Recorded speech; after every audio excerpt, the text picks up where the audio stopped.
Welcome to my channel. Try to hear the latest story.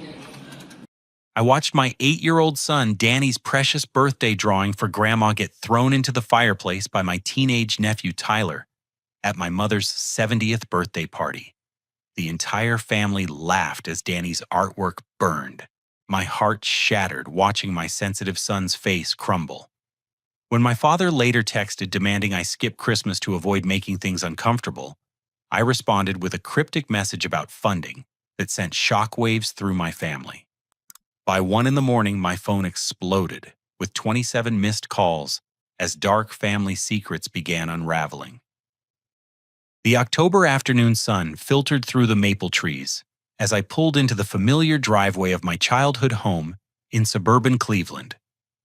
Danny bounced excitedly in his car seat, clutching a carefully wrapped watercolor painting he had spent 3 weeks creating for his grandmother's 70th birthday. The artwork depicted our old family dog Rusty painted in vibrant blues and greens, with the shaky but earnest brush strokes of a child's hand. "Dad, do you think Grandma Patricia will really like it?" Danny asked for the 100th time, adjusting his thick glasses nervously. "She'll love it, buddy. You put your heart into it, and that's what matters most," I replied, though a familiar knot of anxiety formed in my stomach as we approached the front door.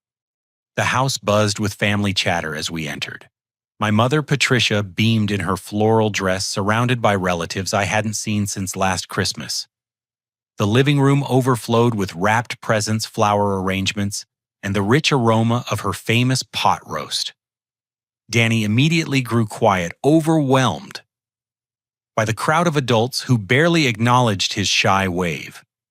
My brother Marcus arrived 20 minutes later with his wife Angela and their 17-year-old son, Tyler. Marcus carried himself with the same arrogant swagger he'd possessed since high school, his expensive polo shirt and designer jeans screaming success, despite the fact that I knew better.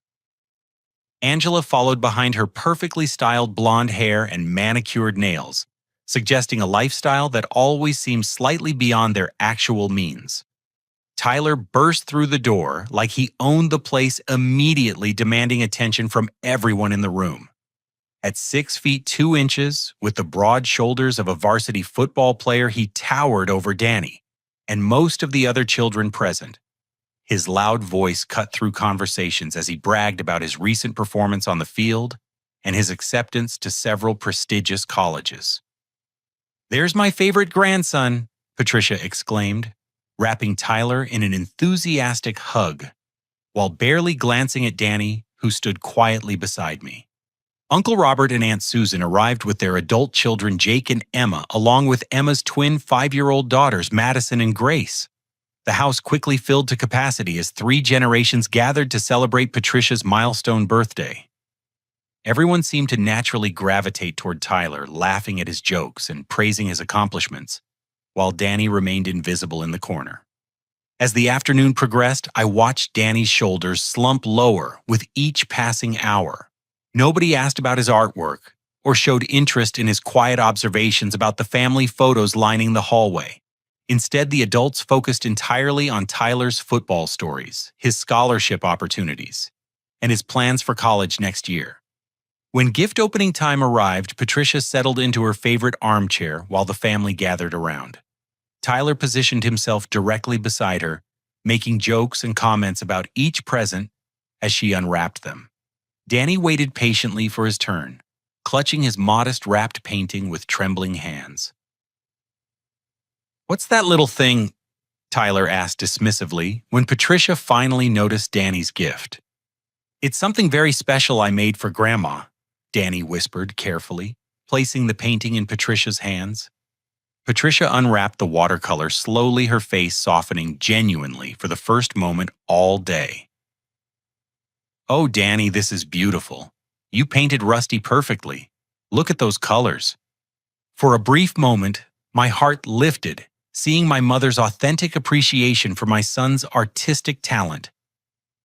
Danny's face glowed with pride as other family members leaned in to examine his work. "Let me see that," Tyler said, reaching over and snatching the painting from Patricia's hands before anyone could object.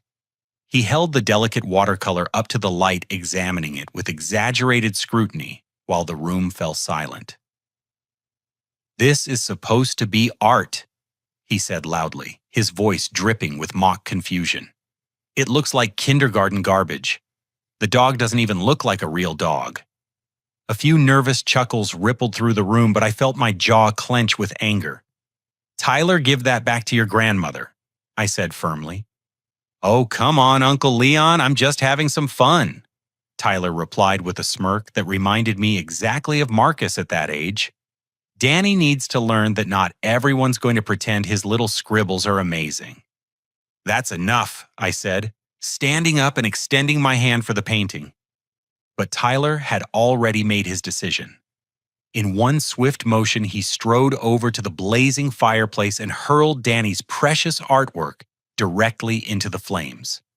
"Nobody wants his crappy art anyway," he shouted as the watercolor paper caught fire instantly. The room erupted in laughter.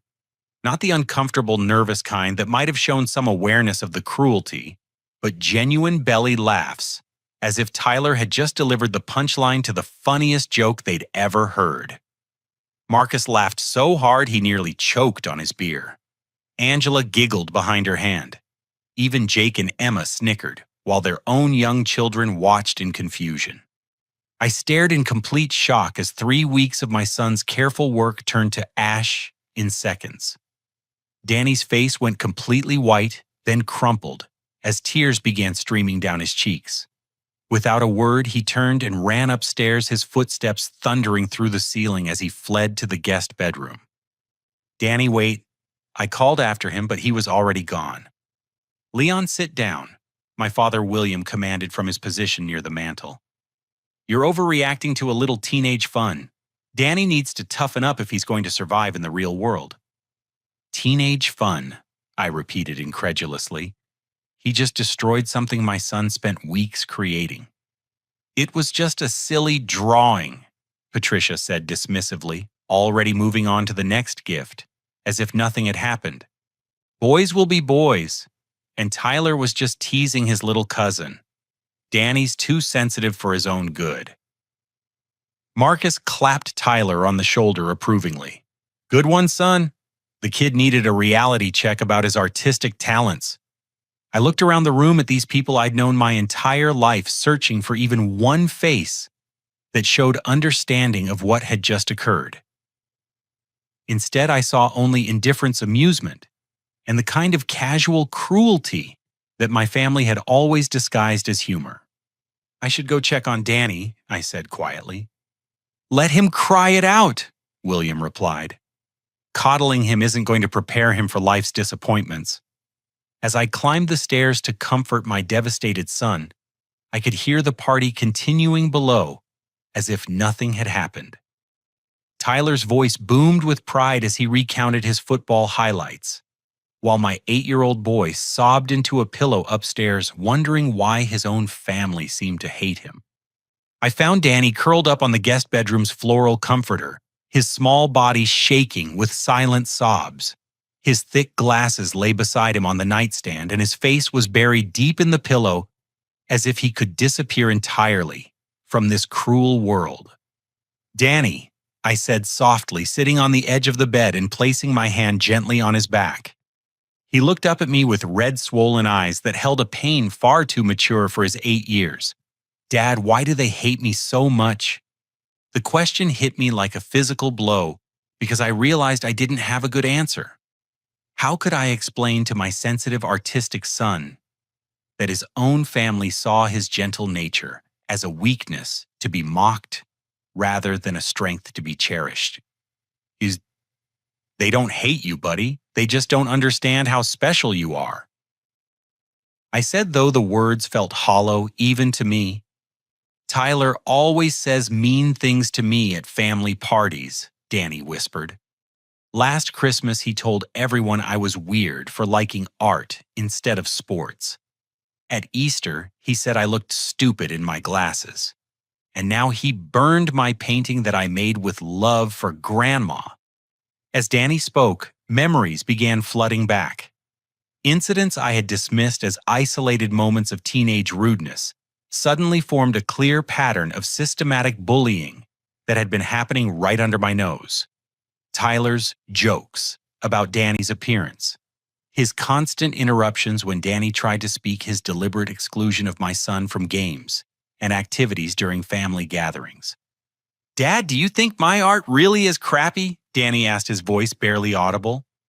"No," I said, firmly pulling him close. "Your art is beautiful because it comes from your heart. You see the world in colors and shapes that most people miss. That's a gift, not something to be ashamed of." We sat together in silence for several minutes, while the sounds of the party continued downstairs. I could hear Tyler's voice dominating every conversation, soaking up praise and attention, while my son remained hidden away like some shameful secret. A soft knock interrupted our moment, and the door opened to reveal Tyler himself, wearing a cocky grin that made my blood boil. "Uncle Leon, Mom sent me up to tell Danny to stop being such a baby and come back down to the party," he said with mock sincerity. "Get out," I said quietly, but Tyler stepped into the room instead. "Come on, Danny, it was just a joke. You can always make another stupid drawing." Tyler continued, clearly enjoying the power he held over the situation. I stood up slowly, my hands clenched into fists. I said, "Get out, now." Tyler laughed, completely unintimidated by my anger. "What are you going to do? Uncle Leon hit me that would really make you look good in front of the family." "Why did you destroy his artwork?"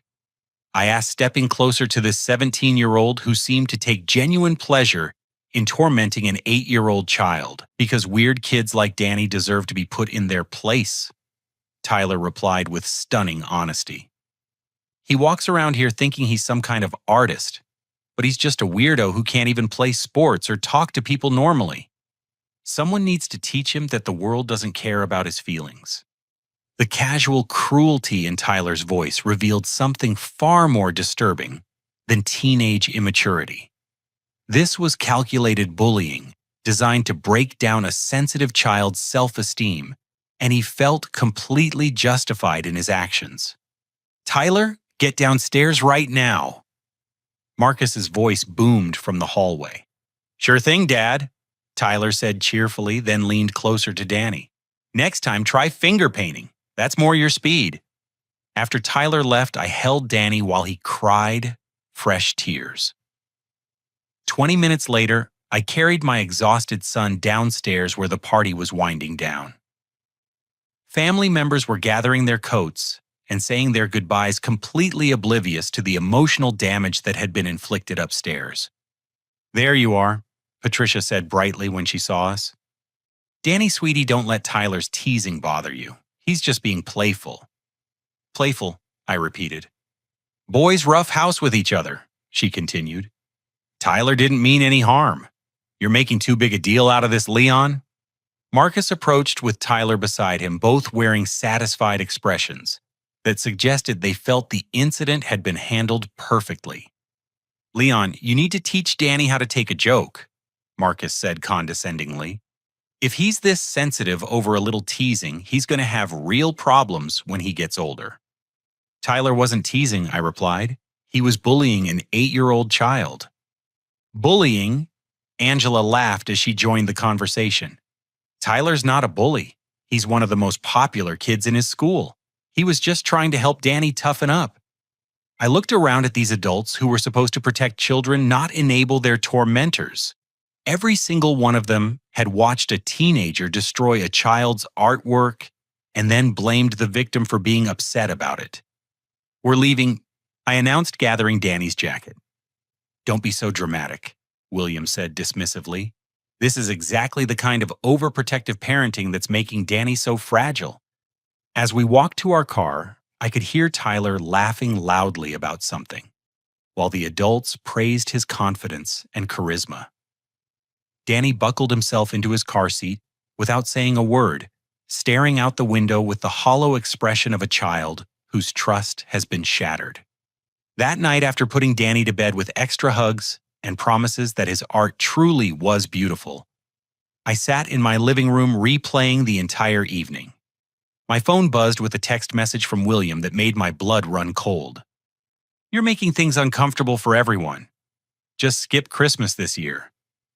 I stared at the message, feeling 3 years of accumulated frustration finally reach its breaking point. Since my divorce, my family had gradually made it clear that Danny and I were somehow less valuable than Marcus's picture-perfect nuclear family. They tolerated our presence at gatherings, but never truly welcomed us. Tyler's cruelty was just the latest example of how little they actually cared about our feelings or well-being. In a moment of pure rage, mixed with crystal clear clarity, I typed back a response that I knew would change everything forever. "So does the funding." I hit send before my rational mind could stop me, then immediately felt the weight of what I had just unleashed. Within 30 seconds, my phone buzzed with a confused response from William asking what I meant about funding. Then another text from Marcus. Then one from Uncle Robert. I turned off my phone and went to check on Danny one more time. He was sleeping peacefully, his art supplies organized neatly on his desk beside a half-finished drawing of a rainbow. Looking at my son's innocent face, I realized I had just declared war on my entire family to protect him. And for the first time in years, that felt exactly right. I woke up the next morning to the sound of my phone buzzing incessantly on the nightstand. 37 missed calls and 42 unread text messages waited for me, all demanding explanations about my cryptic funding comment. I scrolled through increasingly frantic messages from family members who clearly had no idea what they were about to discover. As I made Danny's breakfast and got him ready for school, the full weight of my situation began to settle in. For the past 6 years, I had been quietly funding major expenses for nearly every member of my extended family, always through anonymous money transfers or carefully disguised gifts that allowed them to maintain their pride while I maintained my secret. Nobody knew that Leon, the sensitive software engineer who they viewed as the weak link in the family, was actually the financial foundation holding their entire lifestyle together. It started innocently enough 3 years after my divorce when Marcus called in a panic about losing his house. He and Angela had overextended themselves on their mortgage and needed $25,000 immediately to avoid foreclosure. Rather than watch my brother become homeless, I quietly transferred the money into his account and told him it came from Patricia's retirement fund.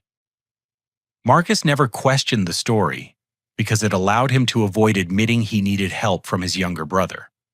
That single act of generosity opened the floodgates for a steady stream of family financial crises that somehow always found their way to my bank account. Tyler's private school tuition cost $18,000 annually. Money that Marcus claimed came from a promotion at his insurance job. In reality, I had been covering those payments for 3 years running because I wanted my nephew to have educational opportunities, even though he was becoming increasingly arrogant and entitled. When Patricia needed heart surgery 2 years ago, the medical bills totaled $32,000 beyond what her Medicare covered. While the family stressed about how to handle such an enormous debt, I quietly paid the hospital directly and arranged for the paperwork to show it as a payment plan through Patricia's supplemental insurance. She never knew that her supposedly improved insurance benefits were actually her son's bank account. Uncle Robert's restaurant had been failing for 4 years, hemorrhaging money while he struggled to compete with chain establishments. Every month, I transferred $3,000 into his business account under the guise of anonymous investor payments. Robert bragged constantly about his mysterious benefactor, who believed in his culinary vision, never suspecting that his investor was his nephew, who ate dinner alone most nights. The vacation rental houses for family reunions, the emergency car repairs when Jake's transmission died, the down payment for Emma's townhouse, the college fund contributions for Madison and Grace, even the flowers for every birthday and holiday celebration came from my software engineering salary that provided far more income than anyone realized. Over 6 years, I had quietly distributed over $200,000 to various family members while they continued to treat Danny and me like barely tolerated outsiders. They took my money through anonymous channels while simultaneously mocking my parenting, dismissing my concerns, and enabling Tyler's bullying of my son. But here was the twist, that none of them knew every single transaction had been carefully documented as a loan, not a gift. My legal background from college had taught me to protect myself with proper documentation. So each transfer included loan agreements filed with my personal attorney. What my family believed were anonymous gifts or lucky breaks were actually legal debts that could be called in at any time. As my phone continued buzzing with increasingly desperate calls, I realized that my cryptic message about funding had triggered panic among people who suddenly understood their comfortable lifestyles might be built on far shakier ground than they had assumed. Marcus called first, his voice tight with barely controlled anxiety. "Leon, what did you mean about funding?" "Dad said you sent some weird message last night."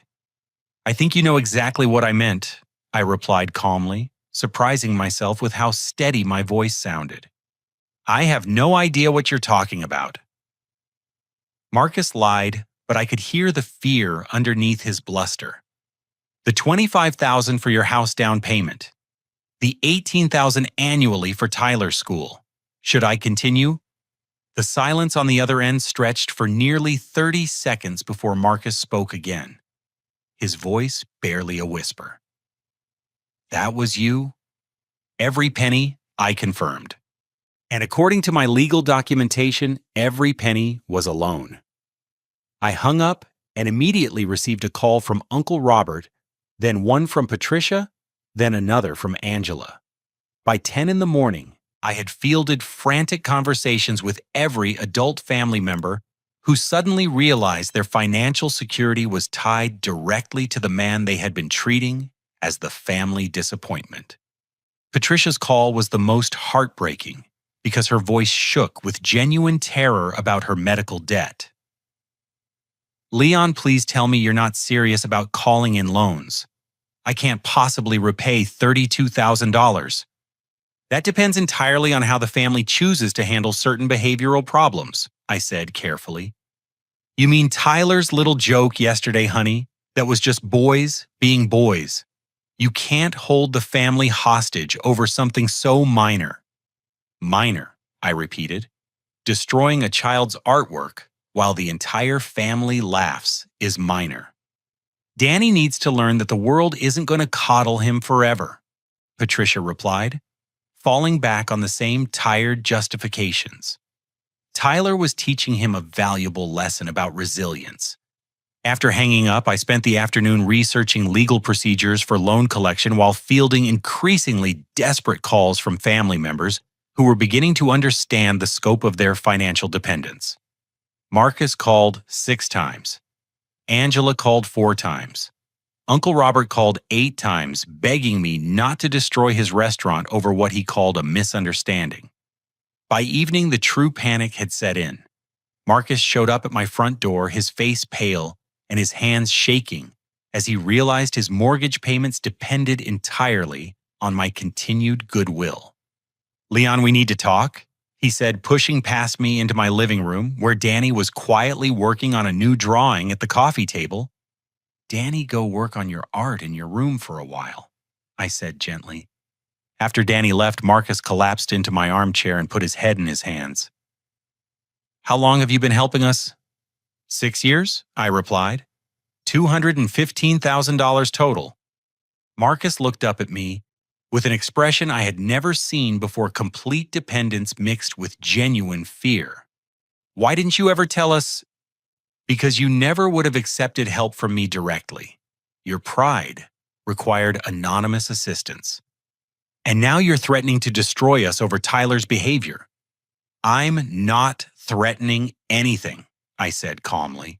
"I'm simply making it clear that my continued financial support depends on my family treating my son with basic human decency." As Marcus sat in stunned silence, My phone displayed 27 missed calls from the previous hour. Every family member was finally beginning to understand that Leon, the software engineer, held all the power they had spent years denying him. For the first time since Danny's artwork burned in that fireplace, I felt like I could breathe again. I woke at 6 in the morning to the sound of someone pounding on my front door. Through the window, I could see Marcus's pickup truck blocking my driveway and his silhouette pacing frantically on my porch. Danny was still asleep, but the aggressive knocking would wake him soon if I didn't handle the situation quickly. "Marcus, it's 6 in the morning," I said, as I opened the door to find my brother looking like he hadn't slept all night. "We need to talk right now," he said, pushing past me into the house. His eyes were bloodshot, his usually perfect hair was disheveled, and his hands trembled slightly as he spoke. "The mortgage company called yesterday afternoon asking about our payment history. They're concerned about some irregularities in our account." I closed the door and led him to the kitchen away from Danny's bedroom. "Coffee." "I don't want coffee. I want to understand what you're planning to do to my family," Marcus said, his voice cracking with strain.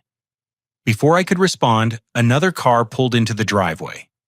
Angela emerged from her sedan, followed immediately by a third vehicle carrying Uncle Robert and Aunt Susan. Within 10 minutes, my quiet suburban street looked like a family reunion parking lot as desperate relatives gathered to confront their anonymous benefactor. Angela burst through my front door without knocking, her perfectly styled appearance completely disheveled for the first time in years. "Leon, please tell me you're not serious about calling in loans. We'll lose everything." "Good morning to you too, Angela," I replied calmly, pouring myself coffee while my kitchen filled with panicked family members. Uncle Robert entered last, his restaurant owner's apron still tied around his waist, as if he had driven straight from work.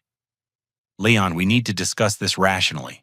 My business employs 12 people who depend on those monthly payments you've been making." "Sit down, all of you," I said, gesturing to the kitchen table and breakfast counter. "Let's have an honest conversation for once."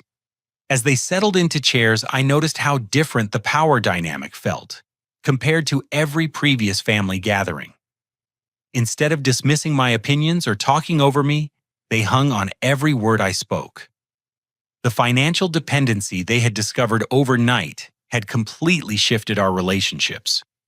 "I want to understand something." I began, leaning against the counter while they watched me anxiously. "Yesterday you all laughed while Tyler destroyed Danny's artwork. You told me I was overreacting, that Danny needed to toughen up, that Tyler was just being playful. Do any of you want to revise those statements?" Eyes. Marcus shifted uncomfortably in his chair. "Leon, Tyler's behavior has been getting out of hand lately. Angela and I have been meaning to address it." "Meaning to address it?" I repeated. "He's 17 years old, and this has been going on for years." Angela finally spoke, her voice much smaller than usual. "Tyler's school counselor recommended therapy last semester. She said he was showing signs of aggressive behavior toward younger students. This was the first time anyone had acknowledged that Tyler's cruelty extended beyond our family gatherings. And you didn't think to mention this when he was bullying my 8-year-old son?" "We didn't want to make a big deal out of it," Marcus admitted. "Tyler's always been competitive and strong-willed. We thought he would outgrow the aggressive phase." Uncle Robert cleared his throat nervously. "Leon, I need to be honest about something. The restaurant has been struggling more than I've admitted to the family. Without those monthly payments, I'll have to close within 60 days. "And what about Patricia's medical bills?" I asked. "She has no idea you paid them," Angela said quietly. "She thinks her insurance covered everything beyond the $5,000 deductible." I poured myself more coffee while they waited anxiously for my response. The silence stretched uncomfortably as each family member began to grasp the full scope of their financial dependence on someone they had consistently undervalued. "There's something else you should know," I said finally. "Yesterday wasn't an isolated incident. Tyler has been systematically bullying Danny at every family gathering for the past 3 years." "That's not true," Marcus protested weakly. Last Christmas, he told everyone Danny was weird for preferring art to sports. At Easter, he made jokes about Danny's glasses and called him four eyes in front of the younger cousins. During the summer barbecue, he deliberately excluded Danny from the football game and then mocked him for sitting alone. Yesterday was just the first time he destroyed something physical. Angela's face went white as I recounted incidents she had witnessed but dismissed. We thought they were just normal cousin dynamics. Normal? I asked. A 17-year-old systematically targeting an 8-year-old is normal family behavior. Uncle Robert shifted nervously in his chair. Leon, I may have contributed to some of Tyler's attitude problems. I've made comments over the years about Danny being too sensitive about you being overprotective. I was wrong. This admission surprised me because Robert had always been one of Tyler's biggest supporters, constantly praising his athletic achievements while ignoring Danny's artistic talents. What kind of comments on I asked? I told Tyler that Danny needed to toughen up if he was going to survive in the real world. I said you were raising him to be soft, that boys needed to learn how to handle teasing and rough play. Marcus nodded shamefully. I said similar things. I was worried that Danny wasn't developing masculine traits, that he spent too much time on art instead of sports or typical boy activities. As these confessions poured out, I realized that Tyler's bullying hadn't developed in isolation. The adults in my family had been actively encouraging his behavior by framing Danny's sensitivity as a problem that needed to be corrected rather than a trait that should be protected and valued. So you've all been telling a teenager that it's appropriate to target my son because he's different? I said, feeling anger rise in my chest again. We never meant for it to go this far, Angela said desperately. We just wanted Danny to develop more confidence around other kids. By encouraging Tyler to tear him down, before anyone could answer, we heard small footsteps on the stairs. Danny appeared in the kitchen doorway wearing his school clothes, his thick glasses slightly askew from sleep. "Good morning, Dad," he said quietly, then noticed the room full of relatives. "Oh, hi everyone." The adults fell completely silent, suddenly seeing my son through the lens of our conversation, rather than their previous assumptions. Tyler's victim stood before them, a polite, gentle 8-year-old, who always said please and thank you, who created beautiful artwork, who never raised his voice or caused trouble. "Danny, go get your backpack ready for school," I said gently. After he left, the silence in the kitchen became deafening. These adults who had spent years dismissing Danny's sensitivity were finally seeing him as a child who deserved protection rather than correction. "He's just a little boy," Angela whispered, as if realizing this for the first time. "Yes," I said simply. "He's just a little boy who loves to create beautiful things. And yesterday your son destroyed something precious to him, while you all laughed." Marcus put his head in his hands again. "What do you want from us, Leon?" Before I could answer, my phone buzzed with a text message that made me smile for the first time in days. Danny's art teacher had sent a photo of his latest classroom project with a note saying his watercolor techniques were showing remarkable improvement for his age group. I showed the message to the adults around my table, watching their faces as they realized what kind of talent they had been dismissing as worthless scribbles. "What I want," I said finally, "is for my family to see my son the way his art teacher sees him, as a child with gifts worth nurturing instead of problems worth fixing." The room remained quiet as each family member began to understand that their financial security now depended on learning to value the very things they had spent years trying to change. I called a mandatory family meeting for the following Saturday at Patricia's house, making it clear that attendance was not optional for anyone who owed me money. The tone of my voice, when I issued the invitations, left no room for negotiation, and every adult family member confirmed their participation with an anxiety that I had never heard from them before. I spent the week preparing detailed documentation of every loan, every payment, and every legal agreement that governed my family's financial arrangements. my attorney, had helped me organize the paperwork into a presentation that would leave no doubt about the legal standing of each transaction.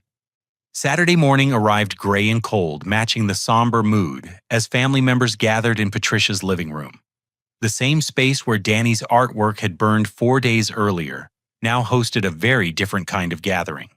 Marcus and Angela sat rigidly on the sofa. Tyler slouched in the corner chair with his arms crossed defensively. Uncle Robert paced near the windows, and Patricia perched nervously in her favorite armchair. I arrived precisely at 10 o'clock carrying a leather portfolio and a laptop computer. Danny stayed home with Mrs. Henderson, our neighbor, so the adults could focus entirely on the business at hand without worrying about young ears hearing uncomfortable truths. "Thank you all for coming," I said, setting up my laptop on the coffee table. "I think it's time we had complete transparency about our financial relationships." I opened the first document on my screen, a comprehensive spreadsheet showing 6 years of money transfers totaling $215,000. Every family member's name appeared with detailed breakdowns of amounts, dates, and purposes for each payment. Marcus and Angela, I began reading from the screen. $25,000 for house down payment, $54,000 for Tyler's private school tuition over 3 years, $8,000 for various emergency expenses, including car repairs and medical bills. Marcus stared at the numbers in stunned silence while Angela's face grew pale. Tyler shifted uncomfortably in his chair as he realized the scope of financial support that had funded his privileged lifestyle. "Uncle Robert," I continued, $40,000 in business loans plus $108,000 in monthly operational support over 3.5 years. Robert stopped pacing and sank into a chair, his restaurant owner's confidence completely deflated by the reality of his dependence on my income. "Patricia," I said gently, $32,000 for medical expenses beyond insurance coverage plus $6,000 for home maintenance and repairs.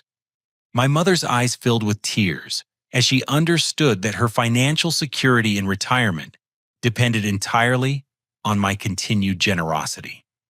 The legal documentation for each of these transactions clearly establishes them as loans, with standard interest rates and repayment terms.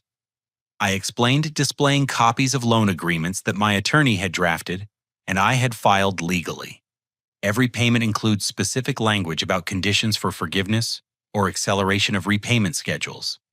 Tyler finally spoke up, his teenage arrogance cracking under the weight of adult financial realities. "So you're basically saying you own our whole family?" "I'm saying that your comfortable lifestyle has been subsidized by someone you've been treating with complete disrespect," I replied calmly. "And now we need to discuss terms for moving forward." I pulled out a printed document and placed it on the coffee table where everyone could see it. "I've prepared 2 options for resolving these loan obligations. Option 1, I read aloud. Full repayment of all outstanding balances according to original loan terms with monthly payment schedules beginning immediately and concluding within 5 years. Interest will be calculated at current market rates." The room fell completely silent as each family member mentally calculated their ability to make substantial monthly loan payments on top of their existing expenses. Option 2, I continued. Loan forgiveness contingent upon completion of family counseling programs and demonstrated behavioral changes. "What kind of behavioral changes?" Patricia asked nervously. I looked directly at Tyler before answering. Tyler must complete anger management counseling and write formal apologies to Danny and any other children he has bullied. Marcus and Angela must attend parenting classes focused on addressing aggressive behavior in teenagers.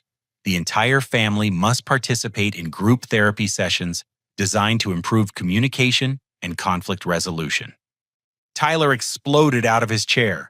"This is ridiculous. I'm not going to therapy because some little kid can't take a joke." "Then your parents will be making loan payments of approximately $2,000 monthly for the next 5 years. I said matter-of-factly. Angela gasped at the payment amount, while Marcus quickly pulled out his phone to calculate whether they could possibly manage such an expense on top of their existing mortgage and bills. Furthermore, I continued, Tyler's college tuition funding will cease immediately unless he demonstrates genuine remorse and behavioral change. The $18,000 annually that has been covering his private school will not extend to college expenses. Tyler's face went from defiant to panicked as he realized his educational future hung in the balance. Dad, tell him he can't do this. Marcus looked helplessly at his son. Tyler, we can't afford college tuition without Leon's help. We've been depending on that money for 3 years. This is blackmail, Tyler shouted. This is accountability, I corrected. For 17 years, you've been allowed to treat other people cruelly without consequences. That ends now. Uncle Robert raised his hand tentatively. Leon, what about the restaurant? My employees depend on their paychecks. Your loan forgiveness is contingent upon maintaining profitable operations without my monthly support for a minimum of 6 months. I explained. I'll provide a transition period to help you achieve sustainable revenue, but the days of permanent subsidies are over. Patricia dabbed at her eyes with a tissue. What about my medical bills? Your loans are forgiven regardless, I said gently. Healthcare should never be a financial burden for family members. But I need you to acknowledge that you've been playing favorites between your grandchildren. My mother nodded slowly, finally ready to admit what everyone had always known, but never discussed openly. For the next hour, we worked through the specific requirements and timelines for each family member's path to loan forgiveness. Tyler would begin therapy the following week and write his apology letter to Danny within 10 days. Marcus and Angela would enroll in parenting classes and attend their first session within 2 weeks. Uncle Robert would implement cost-cutting measures at his restaurant and provide monthly financial statements to demonstrate progress toward profitability. As the meeting concluded, I felt a strange mixture of satisfaction and sadness. I had finally used my financial leverage to protect Danny, but I had also fundamentally altered every relationship in my family. The power dynamic that had allowed them to dismiss and belittle us for years was permanently changed. Tyler remained defiant as everyone prepared to leave, muttering under his breath about unfair treatment and family betrayal. But I noticed that he no longer looked at me with the same dismissive attitude he had always shown. Fear had replaced arrogance, and accountability was about to replace privilege. As I packed up my laptop and documents, Marcus approached me with an expression of genuine humility that I had never seen from my older brother. Leon, I owe you an apology that goes far beyond money, he said quietly. I've been a terrible brother, and I've raised Tyler to think he's better than other people. I don't know if we can fix this, but I want to try. For the first time in years, I heard genuine remorse in Marcus's voice, instead of the defensive justifications that usually characterized our conversations. Maybe there was hope for our family after all? But first, they would have to prove they could change. And Tyler would have to learn that actions have consequences even when you're the golden child who has never faced accountability before. I spent the following Monday morning in my attorney's office making the legal notices official. Every family member received certified mail containing formal demand letters for loan repayment, detailed payment schedules, and explicit consequences for non-compliance. The 30-day deadline for beginning their behavioral compliance programs was clearly stated, along with contact information for recommended counseling services. By Tuesday afternoon, the reality of their situation began hitting home for each family member in devastating ways. Marcus called first, his voice shaking with barely controlled panic. Leon, I talked to 3 different banks about refinancing options. Nobody will approve us for the additional debt service required to make your monthly payments. If we choose option 1, we'll lose the house within 6 months. Then I suggest you seriously consider option 2, I replied calmly. Tyler refuses to go to therapy. He says the whole family has lost their minds, and he's not going to let you control his life. That's Tyler's choice to make. But it's also your choice whether to prioritize his defiance or your mortgage payments. Angela called an hour later, sobbing into the phone about their impossible situation. Leon, please be reasonable. Tyler is just a teenager acting out. Therapy seems so extreme for normal adolescent behavior. Destroying an 8-year-old's artwork while adults laugh is not normal adolescent behavior, I said firmly. It's bullying, and it's been enabled by adults who refuse to set appropriate boundaries. But family counseling will be so embarrassing. What will people think? I'm more concerned with what Danny thinks when his own family treats him like garbage, I replied. By Wednesday, Uncle Robert's restaurant was showing serious signs of financial distress. Without my monthly $3,000 payments, he couldn't cover basic operating expenses. He called me in desperation as his vendors began demanding immediate payment for overdue accounts. Leon, I need at least 2 more months of support to implement the cost-cutting measures we discussed, he pleaded. My head chef quit when I couldn't guarantee his salary, and I've had to reduce operating hours because I can't afford full staffing. The transition period was clearly explained in your documentation, I reminded him. You have 4 weeks of support remaining, then you need to demonstrate sustainable profitability. 4 weeks isn't enough time to turn around 3 years of operational losses. Then perhaps you should have addressed those losses before they became critical, I said, feeling less sympathetic than I expected. Thursday brought a call from Patricia that broke my heart. She had been hospitalized again with stress-related heart palpitations after realizing the full scope of her financial dependence on my support. Leon, honey, I'm so sorry about Danny's painting, she said weakly from her hospital bed. I never realized how much our family's behavior was hurting him. Mom, your health is more important than any of this financial stuff, I said, genuinely concerned about her condition. No, it's not more important. I've been a terrible grandmother to Danny while spoiling Tyler rotten. I see that now, but I don't know how to fix it. Start by acknowledging that Danny's sensitivity is a strength, not a weakness, that needs to be corrected. Patricia was quiet for a long moment before responding. I think I've been seeing my own childhood in Danny's shyness, and I wanted him to be tougher because I remember how hard it was being the quiet kid.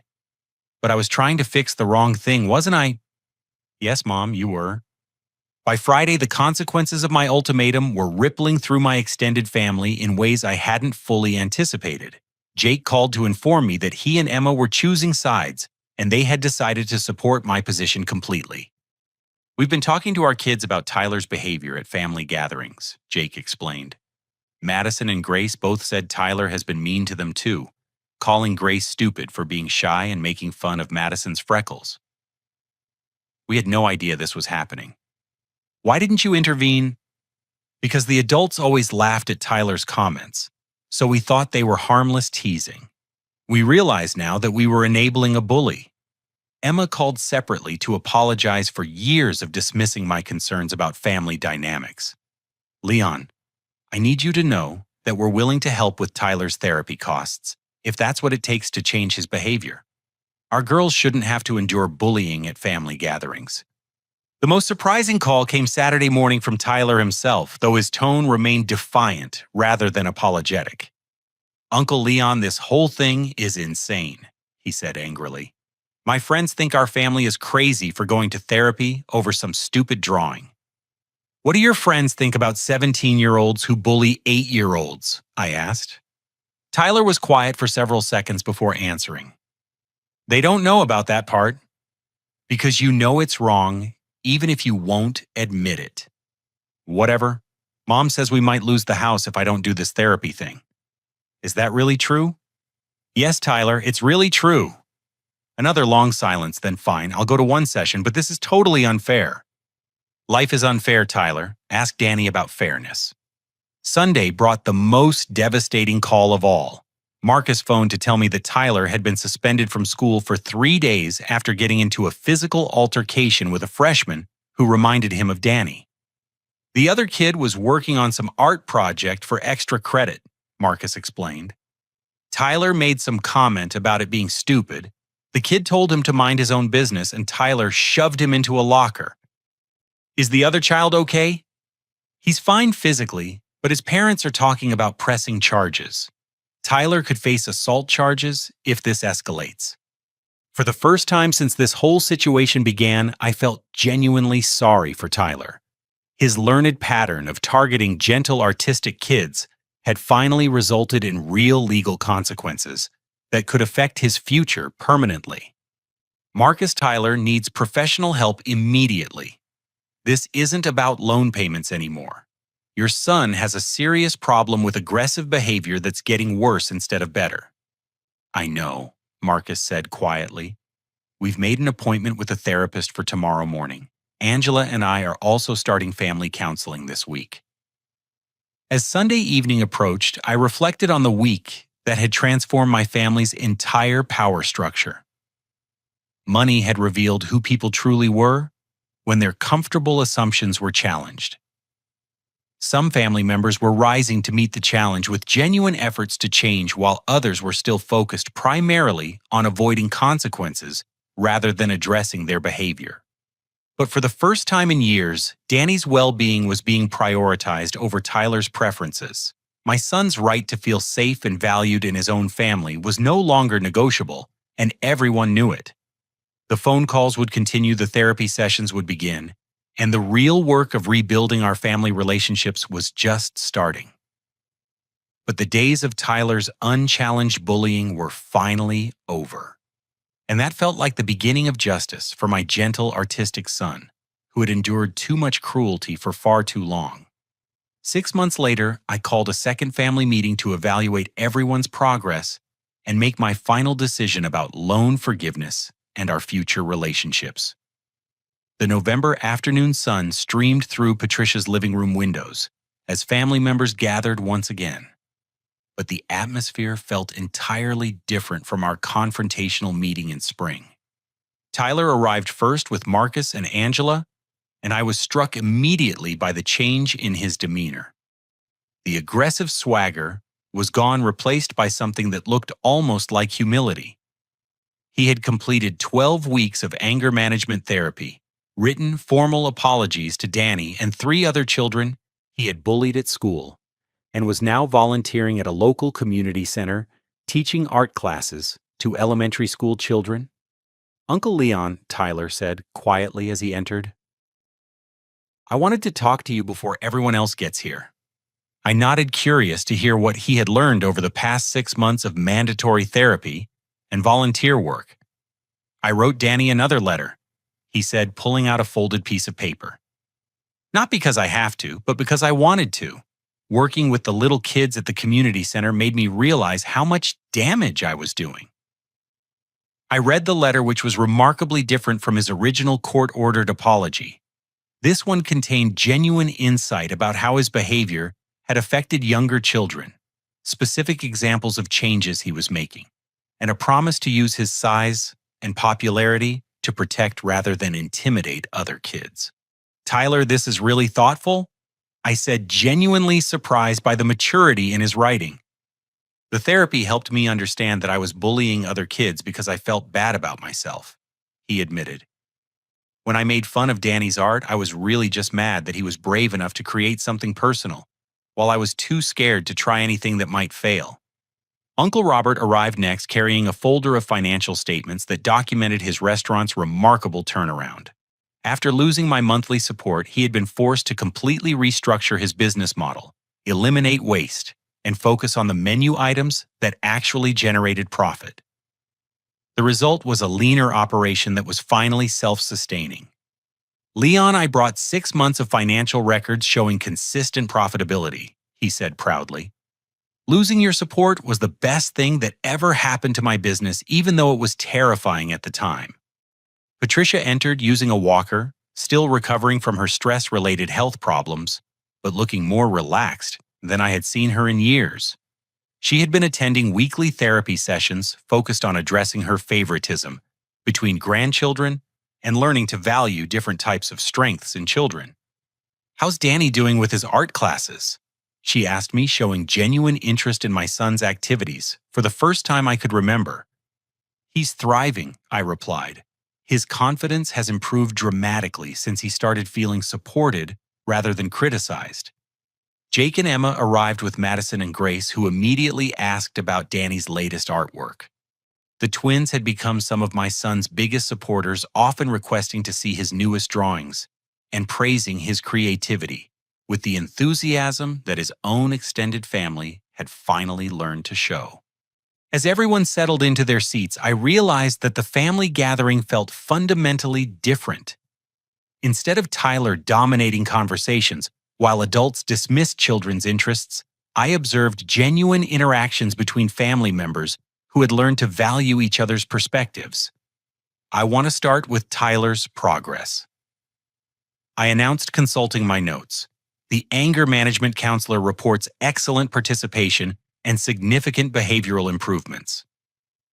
The community center supervisor says the children in your art program adore you, and their parents have specifically requested that you continue volunteering next semester. Tyler smiled genuinely for the first time in our family's recent history. Working with those kids taught me that creativity takes courage. Danny was braver at 8 years old than I was at 17. Marcus and Angela had completed their parenting program and were attending monthly family therapy sessions to improve communication with Tyler. Their marriage had actually grown stronger through the process of acknowledging their mistakes and learning healthier conflict resolution strategies. We've implemented new family rules about respect and kindness, Angela reported. Tyler's college applications all include essays about his volunteer work and what he's learned about the impact of bullying. He's applying for education majors because he wants to work with children professionally. This transformation amazed me because Tyler had previously shown no interest in careers involving helping others. The mandatory volunteer work had apparently revealed talents and interests he never knew he possessed. Uncle Robert's business success story was equally impressive. Eliminating my dependence on your monthly payments forced me to make decisions I'd been avoiding for years. I finally fired the lazy employees, streamlined the menu, and focused on customer service instead of just getting by. Last month was our highest profit month in 5 years. Patricia's progress was perhaps the most meaningful to me personally. She had begun building a genuine relationship with Danny, asking about his artwork, attending his school art shows, and learning to appreciate his gentle personality rather than trying to change it. I've been attending a grandparent support group for families with diverse grandchildren, she explained. I learned that my generation often tried to force all children into the same mold, instead of celebrating their individual gifts. Danny's sensitivity isn't something that needs fixing. It's something that needs protecting and nurturing.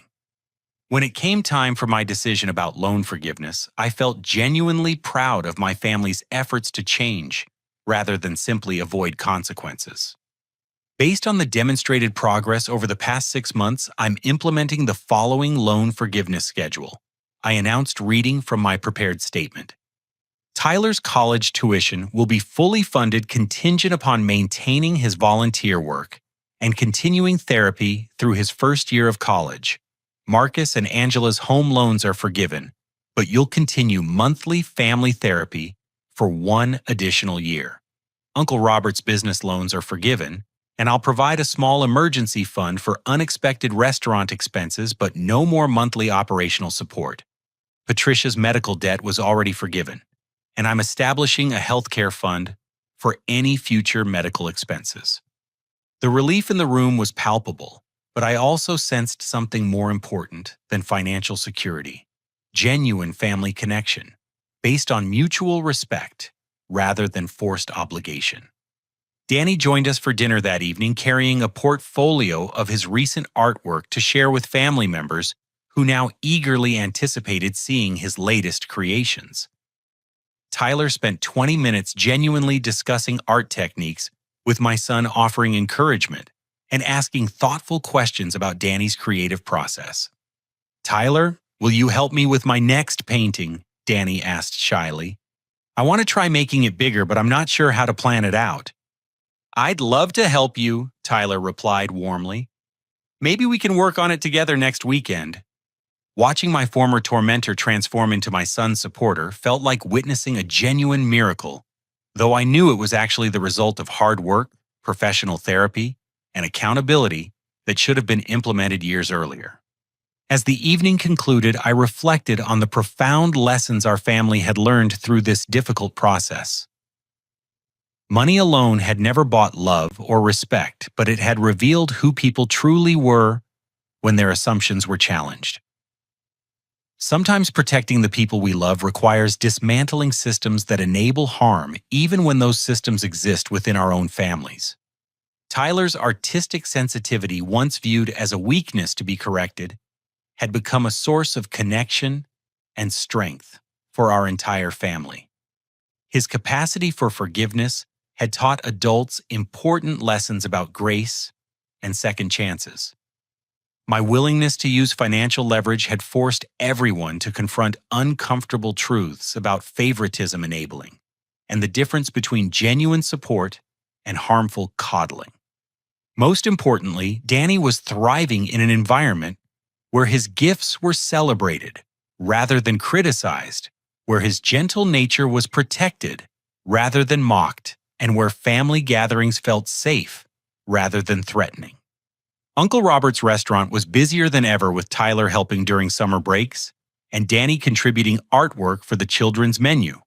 Patricia had become Danny's biggest artistic supporter, displaying his paintings prominently in her home and bragging about her artistic grandson to anyone who would listen.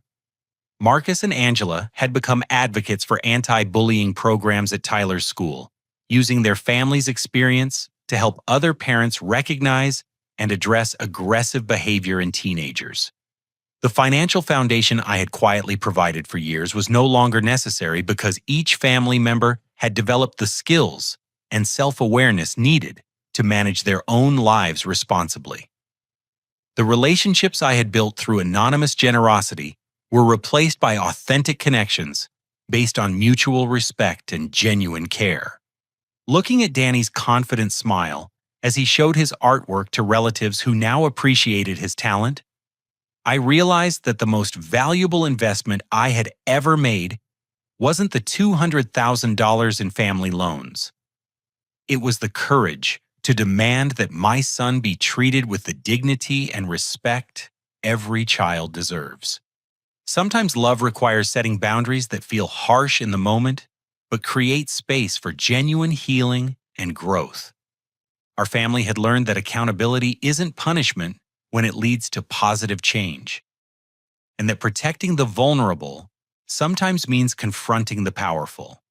The little boy who once ran upstairs crying over his burned artwork now stood confidently sharing his creative vision with family members who had learned to see his sensitivity as a gift rather than a flaw.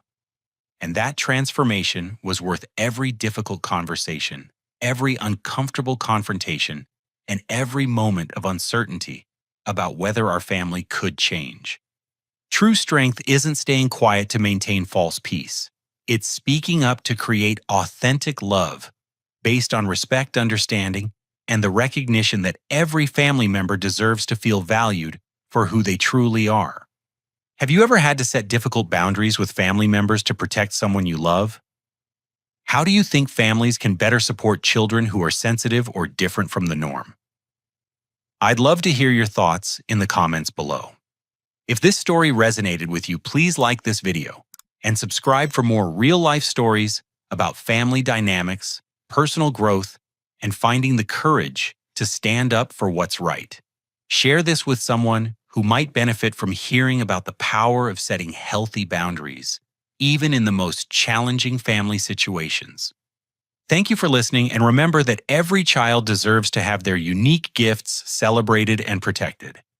Sometimes being a good parent or family member means making the hard choices that lead to genuine positive change.